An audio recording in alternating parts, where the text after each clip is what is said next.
ऐसा है ना कि जो सवाल है, हम सिनेमा जीते हैं, सिनेमा खाते हैं, सिनेमा सोते हैं, सिनेमा ही पीते हैं। तो हमारे लिए हर एक फ़िल्म एक नया सवेरा होता है। और हम अगर किसी फ़िल्म को फाइनेंस भी करते हैं, किसी फ़िल्म के राइट्स भी लेते हैं, प्रोड्यूस भी करते हैं ना, तो हमारे लिए वो एक जलसा होता है, एक त्यौहार होता है, वो खुशी का माहौल रहता है। और ये एक बहुत नेचुरल सी बात है कि जो अगर सिनेमा को जीता है तो वो सिनेमा का नाम सुनते ही खुश हो जाता है। सब्जेक्ट की बात करें, कहानी की बात करें तो कितना और क्या सोच के रंगीला को बनाने की कोशिश, क्या खास बात है रंगीला में दुर्गा जी? देखिए, ऐसा है ना कि हमने जब भी जिस सिनेमा को हाथ लगाया है ना, वो एकदम ढर्रे पे चल के काम नहीं करते हैं। हम लोग जिस समय सब्जेक्ट पे काम कर रहे थे, मैं और राजेश जी, राजकुमार, चिंटू, ये सब बैठे थे, तो हम लोगों ने 3-4 सब्जेक्ट सुना। इसके पहले जितना सब्जेक्ट हम सुन रहे थे ना, उसमें एक कहीं ना कहीं एक रूटीन आ रहा था कि वो कोई विलन होगा, वो बदला लेगा, फलाना ढिमका, जो एक 99% सिनेमा में चलता है, वो आ रहा था।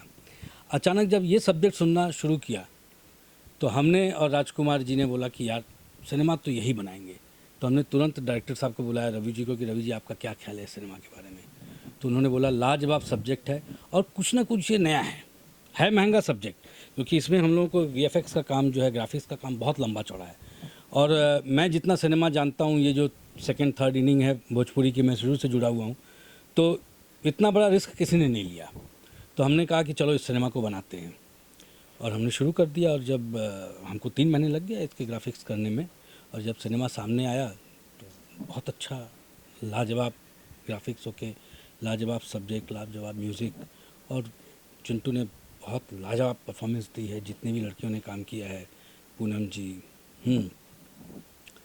और रानी है, अक्षरा है, ये है, इन लोगों ने बहुत अच्छा परफॉर्म किया है। चिंटू की बात करें दुर्गा जी, तो कितना प्रभावित किया उसने आपको, और क्या लगता है आपको कि हाँ दुर्गा जी रिटर्न हो जाएगा जो भी लगा हुआ है दुर्गा जी का? देखिए, एक बार बताऊँ, ये पैशन है। हम लोग जब सिनेमा बनाते हैं तो रिटर्न को आज तक सोचा ही नहीं। जो भी आदमी सिनेमा के रिटर्न को सोच के सिनेमा बनाएगा, वो सिनेमा बना नहीं सकता, वो तो बनियागिरी हो जाएगी कि यार हमने 10 रुपये लगाया तो यार 12 रुपये आना ही चाहिए। तो हम लोग रिटर्न को सोच के नहीं बनाते हैं। जब कितना कॉन्फिडेंस है चिंटू पे आपको? देखिए, चिंटू के साथ अगर आप ये पूछेंगे मैं पहली फिल्म बना रहा हूँ, तो नहीं, शायद 1 दर्जन से ज़्यादा फिल्में बना ली हैं। जब चाइल्ड आर्टिस्ट के रूप में था वो दीवाना वगैरह फिल्में, तब से हम उसके साथ जुड़े हुए हैं। और कॉन्फिडेंस अगर आप पूछोगे ना, तो ये लड़का गजब का टैलेंटेड है। कितना प्रभावित किया आपको? क्या कुछ ऐसी अनटोल्ड स्टोरी है जो उसकी, जो आप शेयर करना चाहेंगे? अब ये कैमरे के सामने ठीक नहीं रहेगा, इस फिल्म का प्रोड्यूसर ही वही है। हमने वो, जैसे पूनम जी ने बोला ना, पैसे दे देते थे काम खत्म। तो अब चिंटू इतना ज़्यादा प्रभावित किया, उसने मुझे बोला कि दादा ऐसा है, अब उसके मैं पिताजी का दोस्त हूँ। तो वो मेरा बहुत अच्छा दोस्त भी है और हमारा हीरो भी है। और जब उसको मालूम पड़ा कि मैं अपने अपने काम में बिज़ी रहता है, तो उसने बोला कि सर आपको कुछ नहीं करना है, इसका प्रोडक्शन भी मैं संभाल लेता हूँ। अगर सुबह 7 की शिफ्ट है तो 7 बजे खुद भी तैयार हो जाता है और बाकी लोगों को भी तैयार कर देता है। म्यूजिक की बात करें दुर्गा जी, तो कितना ये रहा और कितना बहुत इम्पोर्टेंट विषय होता है फिल्म को लेकर, तो राजकुमार जी ने कितना उस पर खरे उतरे? नहीं, आप इसका सवाल थोड़ा सा अलग कीजिए जी, नहीं मैं आपसे जानना नहीं, मेरे से जानने से पहले थोड़ा सा सवाल अलग कीजिए कि भाई दुर्गा जी, आप तो स्वयं म्यूज़िक देते हैं। जी जी जी, हाँ। जब मैंने 600-700 एल्बम किया, 20 हिंदी, अंग्रेजी, बांग्ला, भोजपुरी फिल्में की हैं।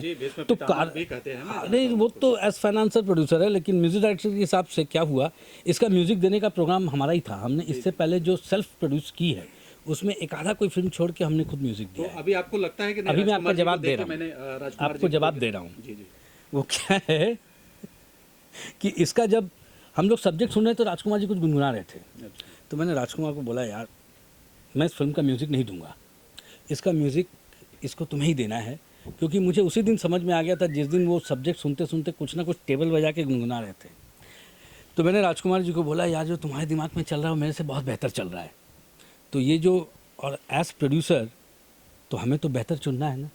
तो हमने जब ये मालूम पड़ गया कि इसका म्यूज़िक हमसे अच्छा राजकुमार जी देंगे, तो इसको मैंने राजकुमार जी को उसी दिन उसी वक्त साइन किया था, दूसरे दिन नहीं।